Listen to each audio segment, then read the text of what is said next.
everybody, and welcome to the Hamlet Podcast. This is the official podcast of the Cheerful Hamlets Students Theatre.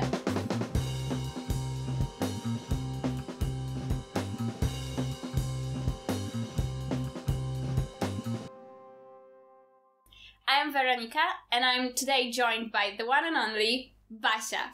Hi, Basia. Hello. Basia, can you tell us something about you? Okay, so my name is Basia, Podstawczyńska, and I am 20, and I'm in my second year of English BA studies at the university. I don't know, something about me. I love books. I love taking pictures with a film camera, and I love, music from the 60s and the 70s, and when it comes to my theater experience, I did not have any before the Hamlets, but I have to say something about my first role ever, which was Grabiec from Balladyna. Nice, didn't know that. Because this role is the best role you can ever have, because first you get to act very drunk, and then you are turned into a tree, and you have to act like a tree, so you just stand. And wow, that's impressive. Yeah, it is. Okay, so we both joined the Hamlets during the pandemic, and we've been here just for a little bit over a year. So when we joined, everything was moved online. The rehearsals, the meetings, everything. So what were your expectations when you were joining an online, no, not even like that, an online theatre? Okay, so I did not really have any expectations at first, because I found out about the Hamlets by an accident, because my mom sent me a link and I read about it and I was like, wow, that's the best thing ever, and I have to join. And to be completely honest, I didn't expect it to be so professional, maybe, don't get me wrong, but I just didn't feel like it's like student groups can be that professional, maybe, but then I watched the videos at the Cheerful Hamlets Instagram page, and you were all speaking with such beautiful accents, and that got me very scared of joining, but okay. And then the online auditions, they were quite scary too, because they were in 3 parts. Do you remember what text did you choose to audition? I chose a text from Who Killed Virginia Woolf, and I should not admit this now, but I have never seen this play. And I didn't really know the character. I didn't know anything. I have no idea why I chose this one. Maybe there was, a monologue long enough for you to learn an audition. Yeah. So that's what I chose, and yes, and during the final audition, I made a mistake, I think, and I was sure that I wouldn't get in, but I did. So I'm here now, and yes, and I really like it. Yeah, so I think this is something we have in common, because I was also sure that I wouldn't get in, because the final auditions were just a drama piece. Like, it was so bad. And when I actually got an email, hello, you got in, congratulations, I was so mad that I was like, no, I don't want to go there. But I'm really happy I did, because it's an amazing adventure, really. And speaking of adventures, there is always a team during adventures. So how did you find the process of getting to know other Hamlets online, like through Zoom? Do you think this is the way you can really feel the team spirit, or you didn't until we met in real life?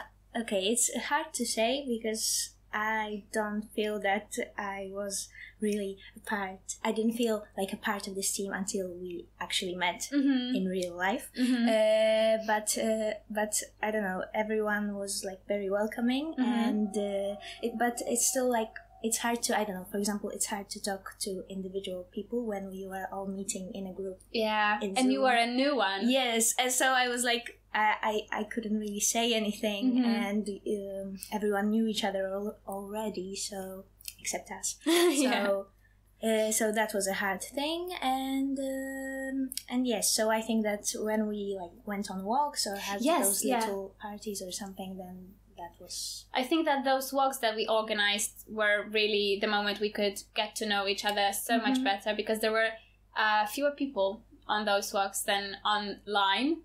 And speaking of online things, what projects did you take part in during the online times of Hamlets? Okay, so during the online times, I only took part in I think it was called Poetry Reflections. It was just reciting poems, and it was organized by the Irish Embassy, courtesy of Kasia Szyszka. Okay, and so... Yes, and I was reciting a poem about... I had to record myself reciting a poem. It was a poem about women's rights in Ireland, so that was great. So that was my only project. I can just say I was very impressed how quickly you learned it by heart. It was a very long poem full of strange Irish names. Yes. And you did so great. The Irish names were the best. No, but it was horrible because, recording it, because I had this migraine, but I just wanted to get it done. And the neighbors, they started like knocking over things all the time. And I was like, yes. So, and if someone would analyze this video closely, they would see me like flinching because I was hearing the neighbors all the time. Okay, yeah. Oh God.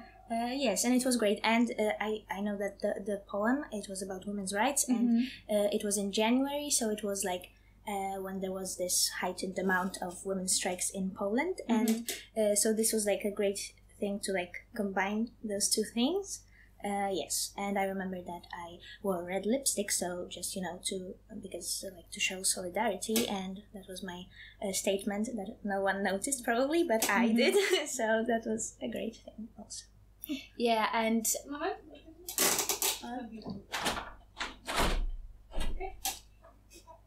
and also there was an online play that we recorded, and it was Midsummer's Night's Dream, and I took part in it in turn, and it was quite amazing because I had a role of mustard seed and I literally said 3 words, but it was great fun because I had this really crazy costume and crazy makeup because I was an elf, so I could do everything I wanted, and it was a very nice thing to act online with other people, but still I didn't feel this, let's say, real connection, because I was just sitting there waiting for my cue, saying my lines and just moving on with the next part. And really, I wasn't focusing on acting. I was rather focusing, for example, on not pressing the mic button when I wasn't supposed to, or pressing the camera on button every time I needed to,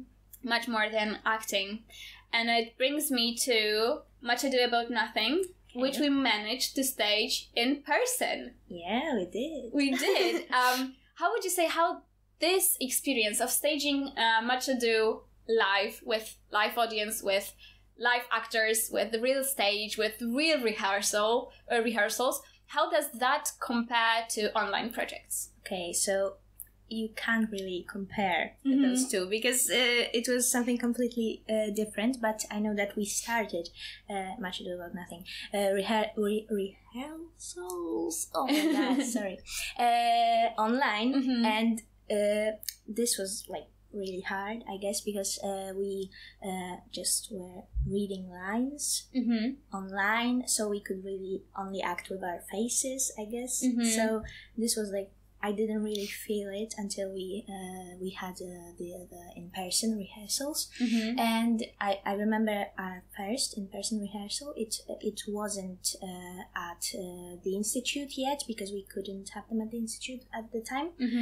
So it was like near the Vistula River. I think that you weren't there when I was there. But my roommate's boyfriend was there, and he met you there. And and he told me that he met you, and he showed me that you gave him a sticker, a Hamlet sticker, and I was like, the world is tiny, like literally tiny. But this was so funny because they came up to us and they were like, "Hi, we were thinking, what are you doing?" And they were like, at first we thought that you were like an organization for like special children, because Sarah was like ordering us to do stuff and we were just like doing weird stuff. So she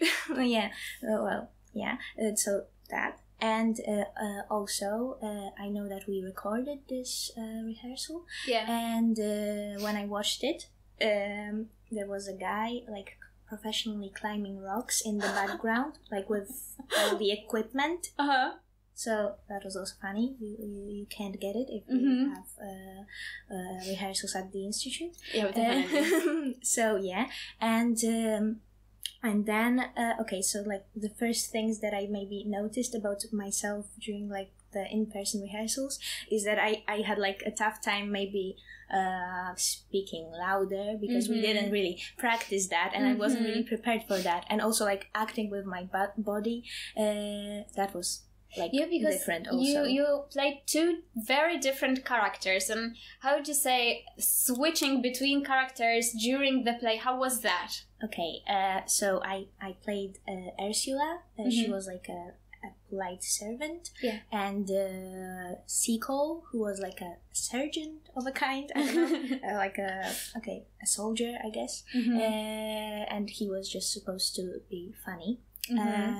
So the switching, like when it comes to acting, I don't think it was that hard, just because they were really different, so you couldn't really do the same thing. But when it came to like running between the doors and switching costumes, yes, I was just tucking the dress in the trousers, the soldiers' trousers. So that was funny, but I really enjoyed it. And I know that this will sound very cheesy, but I remember that one of you during the rehearsals said that you cannot fully act unless there is some kind of an audience, and that was like really true. And we had like the final rehearsal. Then I felt it. I really felt it. So yeah. So would you say that staging Man was the moment that you felt real connection with other Hamlets? Yes, probably. I mean, I think it's inevitable when you spend so much time with someone, because like I think a week before the staging, we were like meeting for full days. So we would all sit there or eat pizza even together. So we would do all sorts of stuff. So I think that is the thing that really connects. Yeah, definitely more than being online and clicking leave the meeting whenever you feel that's what you want to do. So my last question actually will be, did you have the moment that you stopped for a second and you were like, wow, I really am a Hamlet? Did anything like this happen to you? Okay, maybe there were a couple of those moments.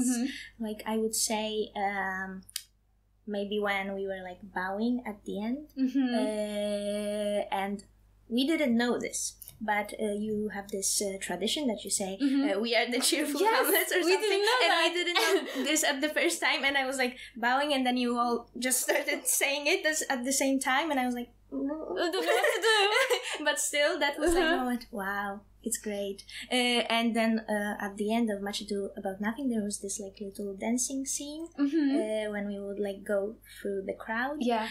So that was nice also, and that was like this great feeling. And the best feeling, that was the best thing ever, when me and Janek were acting as those soldiers. We were like, we had those like water pistols, and we had to like make faces at each other and stuff. And I heard a baby laugh from the audience, and that was the best thing ever. And in my mind, I wanted to laugh so bad also, because this baby laughed. And it was the best thing ever. And later, after the staging, like a lady, she came up to me and she told me that her daughter was laughing so hard at my character because my helmet was falling off. And wow, that was also so great. Yes. Okay. So probably those moments. Did you have such moments? Yeah. It was at the very, very end of staging, of performing Man for the last time, when we were sitting on the stage and Sarah was giving us the thank you chocolates. And because my friends from Wood visited me for this last performance, I couldn't join you in celebrating, the end of Man, because I was going to celebrate with them. And the moment I said that, I'm sorry guys, I'm not going with you, I'm going with my other team of friends, and everyone was like, oh no, you're not coming with us? And I remember I was standing in the middle of the stage, and the Hamlets just started hugging me, and we created like this huge pile of people hugging each other, and I felt like this moment was like, yes, I'm a part of the group. I'm like once a Hamlet, forever a Hamlet, and that was the moment that I really, really felt what I wanted to feel from the very beginning when I joined the group, because I switched universities to join the Hamlets. And at the beginning, when it was all online, I couldn't really say that, yes, these are my friends and I really feel a part of it, though everyone was trying so hard for us to feel as good as it's possible. With all the online games and chats and everything. But like the moment I truly felt a part of the group was this 5 seconds inside of the hugging pile, and I was the happiest person ever at that very moment. True. For sure. Okay, so that's a wrap. Thank you, Basia, for today, and thank you for joining us. If you want to listen some more, please find us on YouTube and Spotify, and if you want to know something more about us, find us on Facebook and Instagram at the Cheerful Hamlets. It was a blast to have you here. Thank you. Bye. Bye.